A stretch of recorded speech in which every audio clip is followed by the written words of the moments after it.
कहानी लालच का परिणाम। गांव का परिचय और मोहन के लालची स्वभाव का वर्णन। एक समय की बात है, उत्तर भारत के एक छोटे से गांव का नाम था सुखपुर।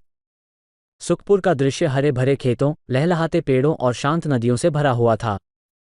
गांव में हर कोई अपनी मेहनत और ईमानदारी से काम करता था। लोग साधारण लेकिन खुशहाल जीवन जीते थे। इस गांव में मोहन नाम का एक किसान रहता था। मोहन का स्वभाव बाकी गांव वालों से अलग था।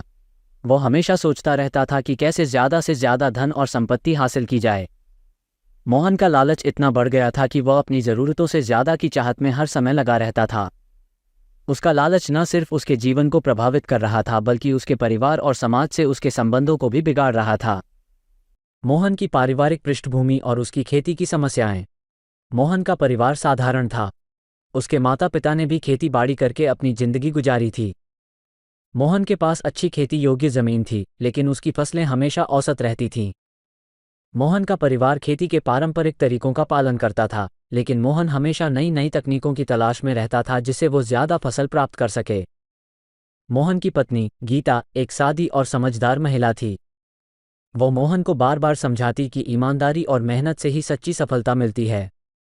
मोहन के 2 बच्चे भी थे जो स्कूल जाते थे और अपने पिता के लालच से अनजान थे। परिवार का जीवन कठिनाइयों से भरा था, लेकिन फिर भी वे एक दूसरे के साथ खुश थे।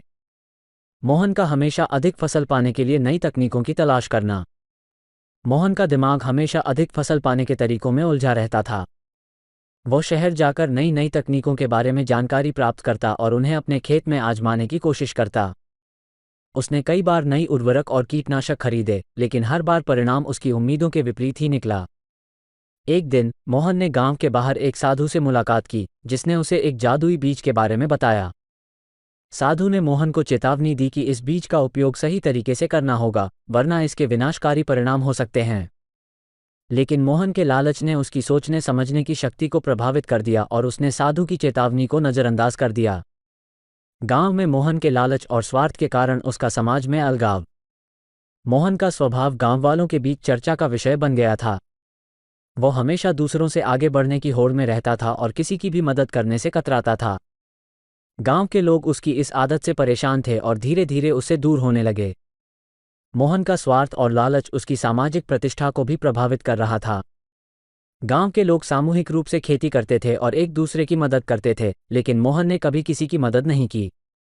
वो हमेशा अपने काम में व्यस्त रहता था और दूसरों की परेशानियों की तरफ ध्यान नहीं देता था। इसी कारण से गांव वालों ने उसे अपने सामूहिक प्रयासों से अलग कर दिया। मोहन का लालच और स्वार्थ उसे समाज से अलग कर रहा था, लेकिन उसे इसका एहसास नहीं था। वो केवल अपने लाभ के बारे में सोचता था और यही उसके जीवन का सबसे बड़ा लक्ष्य बन गया था। इस प्रकार मोहन का लालच और स्वार्थ उसे समाज से दूर ले जा रहा था और उसके जीवन में समस्याओं का कारण बन रहा था।